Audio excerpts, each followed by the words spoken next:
আজকের সাবজেক্ট তারেক রহমান এবং BNP.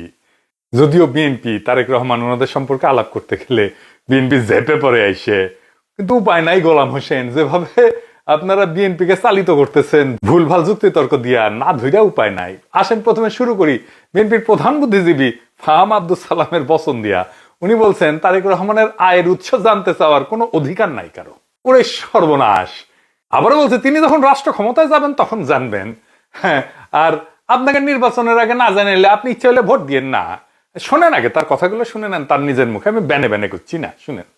there are two things number one হচ্ছে যে তার ব্যক্তিগত ইনকাম কত, এটা একটা কোশ্চেন। আর একটা কোশ্চেন হচ্ছে দল কিভাবে চলে।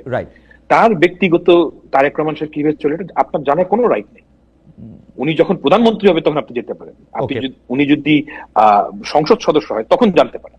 এখন আপনার জানার কোনো রাইট নেই। কিন্তু আমি যখন ভোটার হিসেবে তাকে বিবেচনা করব না, ডক্টর সালাম আমাকে একটু বোঝার জন্য, মানে আমি যখন ভোটার হিসেবে ওনাকে বিবেচনা করব যে উনি আর্থিক লেনদেনের ক্ষেত্রে স্বচ্ছ কিনা, উনি কিভাবে টাকা রোজগার করেন। পৃথিবীর সব দেশেই কিন্তু যিনি পলিটিক্যাল পার্টিকে লিড করেন তার টাকা পয়সাটা তিনি কোথা থেকে পান, কোথা থেকে খরচ করেন সেটা সামনে আসে। এইটাকে আমি তারেক সাহেবেরটা জানতে পারবো না। পছন্দ না আপনি ওনাকে ভোট দিবেন না। না না, আমি তো জানতে পারছি না পছন্দ না করব কেমনে। পছন্দ না করতে হইলেও তো আমার তথ্য দরকার। আপনি আপনার এটা তখনই পাবলিক ইনফরমেশন হবে যখন উনি ইলেকশনে দাঁড়াতে চান কিংবা উনি সরকারে গিয়েছেন। ওই সময় আপনি এত বড় পলিটিক্যাল পার্টি লিডার হিসেবে সেটা পাবলিক ইনফরমেশন না। না কেন? উনি তো এখন পর্যন্ত কোন ক্ষমতায় যান নাই। ক্ষমতার সাথে কি এটা রিলেটেড ডক্টর সালাম? আমার কি কোনো রাইট আছে আপনার বেতন কতটা জানার? আমি তো পাবলিক পার্টি না, তবুও আপনার রাইট আছে।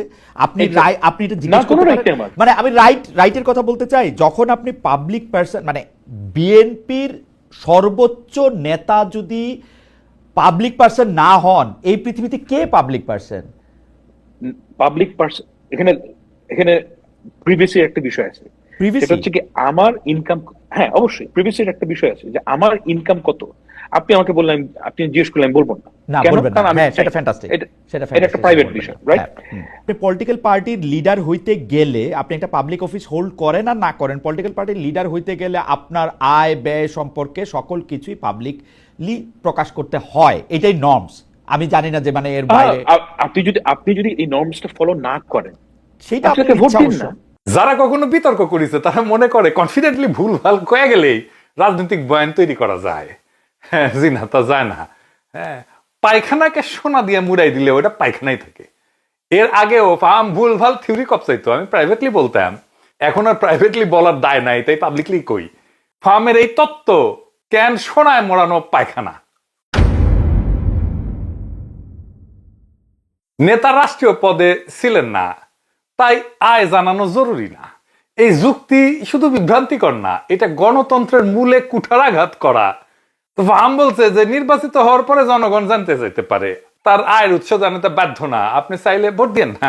এই কথাগুলো শুনতে নিরীহ লাগলেও বাস্তবে এগুলোর মধ্যে গণতন্ত্র, স্বচ্ছতা, জবাবদিহিতার বিরুদ্ধে একটা ভয়ঙ্কর চক্রান্ত লুকায় আছে। আসেন আমরা যুক্তিগুলা ধাপে ধাপে স্তরে স্তরে বিশ্লেষণ করি, এটা বোঝা দরকার। আসেন আল্লাহর নামে শুরু করি। এই যে নির্বাচিত হওয়ার পরে জানতে চাইতে পারেন, এই বক্তব্যের ফাঁকটা কোথায়? এটা প্রিএমটিভ জবাবদিহিতা এড়ায় যাওয়ার একটা ধূর্ত কৌশল। রাষ্ট্রবিজ্ঞানের ভাষায় এটাকে প্রি লেজিটিমেসি ওপাসিটি বা বৈধতা পাওয়ার আগেই স্বচ্ছতার তত্ত্ব বলে। এইখানে এক ব্যক্তি জনগণের ভোট চাইতেছেন, অথচ নিজেকে জনগণের জবাবদিহিতার বাইরে রাখতে চাইতেছেন যতক্ষণ না তিনি ক্ষমতায় আসেন। কিন্তু আধুনিক গণতন্ত্রে প্রার্থী ভোট চাওয়ার মুহূর্ত থেকেই জবাবদিহিতা শুরু হয়। বিএনপি তো ভোট চাইছে, তারেক রহমানও ভোট চাইছে। আপনি ভোট চাইতেছেন মানেই আপনি জনগণের প্রতিনিধি হইতে চাইতেছেন। আপনার ওই মুহূর্ত থেকে আপনার জবাবদিহিতার দায়ও তৈরি হইতেছে। জনগণের প্রতিনিধি মানে আপনি জনগণের সামনে খোলা বইয়ের মতো হইতে হবে। বাংলাদেশেও সব দেশেই নির্বাচনের আগে প্রার্থীদের সম্পদ, আয়, দেনা পাওনা জানানো বাধ্যতামূলক। শুধু জানানো না, পাবলিক রেকর্ড জমা দিতে হয়। নেতা না জানা